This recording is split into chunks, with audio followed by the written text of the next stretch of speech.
Hello there. Thanks for coming to the not expensive game place where our stuff isn't expensive nor overpriced. And now only today, for a small $300, I mean, it's only one car payment, you can do without your PT Cruiser and be the proud owner of the Hogwarts Legacy Collector's Edition. It is only 300 United States dollars, or 279 British pounds. It's really not that much. So let's talk about these prices before you pre-order. I get it. Inflation is here. Things are more expensive. But damn, I have never in my life spent anywhere near $300 on a collector's edition, or a game for that matter. I even bought the ESO physical collector's edition way back in the day in 2014, and it was $125. I got a huge statue, 3 physical books, so many small trinkets, and a leather-bound box to put on a shelf.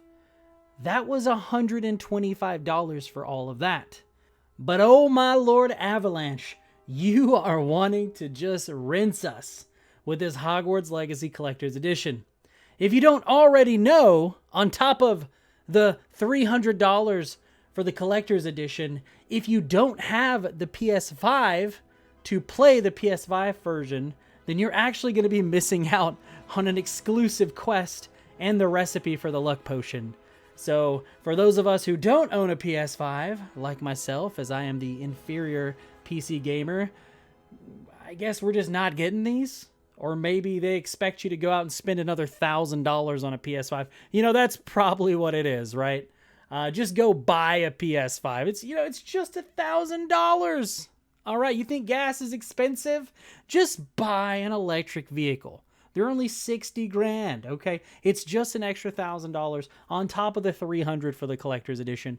That's all it is. It's very cheap, okay? You should be able... You're a Harry Potter fan. How can you not afford this? Is the thought Avalanche is having right now towards us. And it, quite frankly, kind of annoys me. I really want the game to succeed, but I'm also a little frustrated that I have to take $300 of my own money and give it to Avalanche so that I could have the edition that I want. Because if I get the other editions, they don't come with the things that I want. It almost seems unfair. But since this announcement has arisen, I think we found out how they're going to be additionally monetizing our already full-priced game.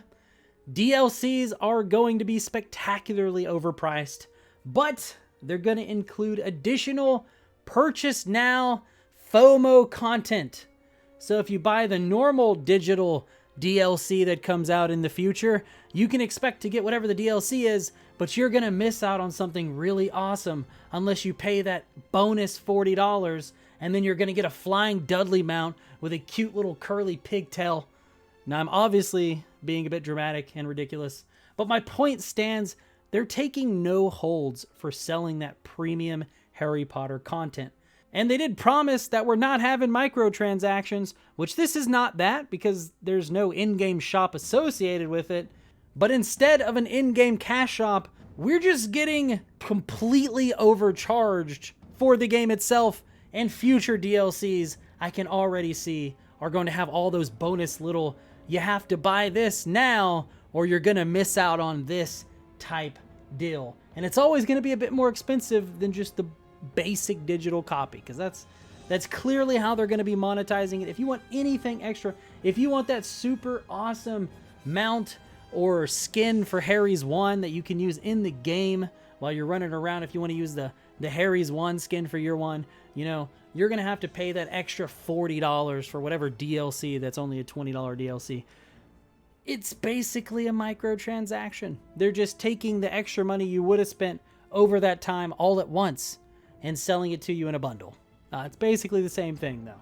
It's to the point where I almost swear we can't have nice things that are just at a relative normal price.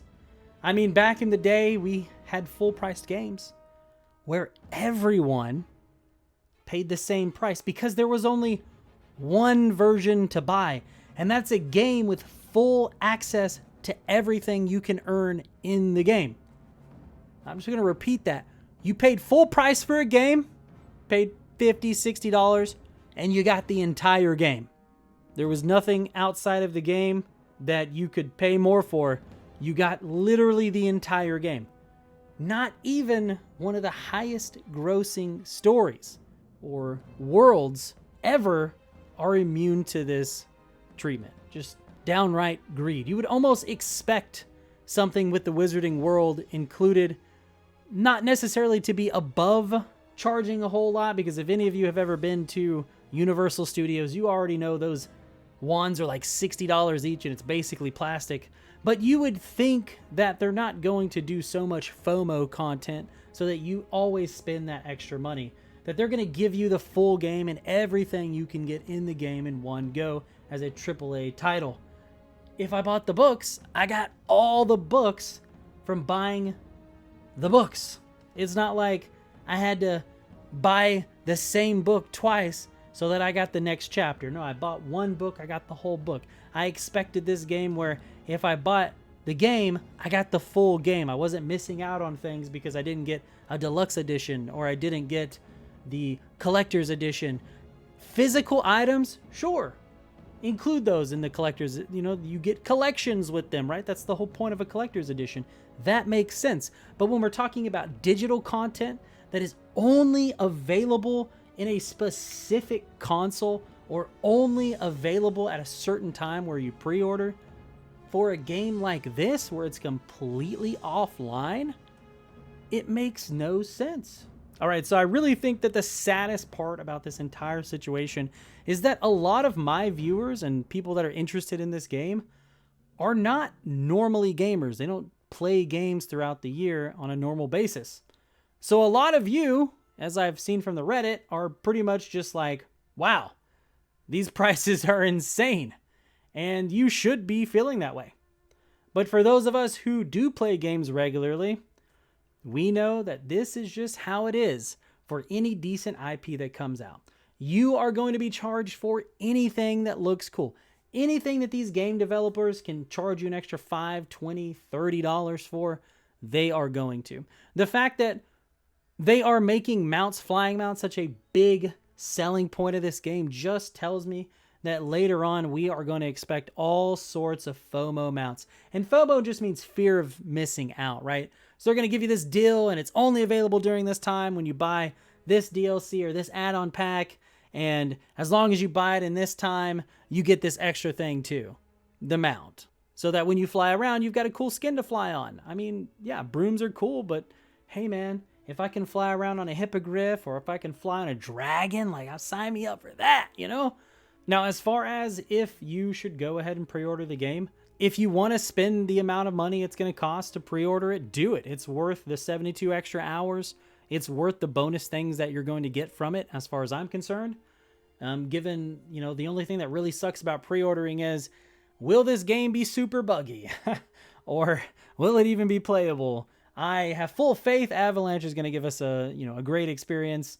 I've researched games they've come out with in the past, and they've done very well as far as that goes. So as far as pre-ordering it, I think that you should feel confident in pre-ordering it if you want to spend that amount of money. But do know that depending on which one you buy, you may never be able to get some of the things that are offered right now.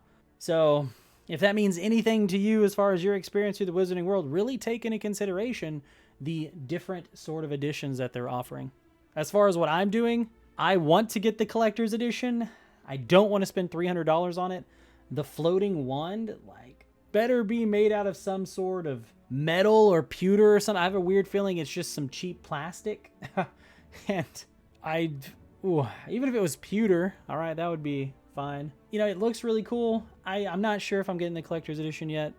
I may get it. I literally have a channel that a lot of it is about this game. I'll probably end up getting the collector's edition. Not happy about it, but probably will eventually get it. Haven't bought it yet. Don't want to fork up $300 right now. In fact, let me know in the comments how many of you have bought the collector's edition or the digital deluxe or what so far, and how many of you are holding on. What are the real thoughts that you have? Because for me, it actually just really annoys me with how much they want us to pay for these things.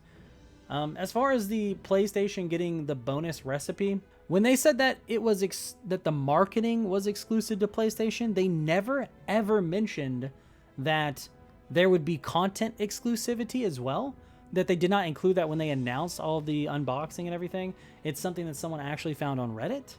But I guess I understand them doing that. However, it's very much unappreciative because this game has never once been marketed as a PlayStation exclusive, and that would be exclusive content for PlayStation, as PC and Xbox don't have access to the recipe as far as we know now. So that, in my opinion, is in bad faith, and that should have been something that they were certainly more forthcoming about and transparent about, because people did go out and buy specific consoles for this game. There have been tons of people on the Reddit that have talked about, hey, I got an Xbox Series X. Other people, hey, I bought a PlayStation 5. Hey, I have this old PlayStation 4. Can this play this? Do I need to get a new one? You know, these conversations have already happened months ago, when in March, when the gameplay trailer came out, people have started actually saving up and now purchasing consoles.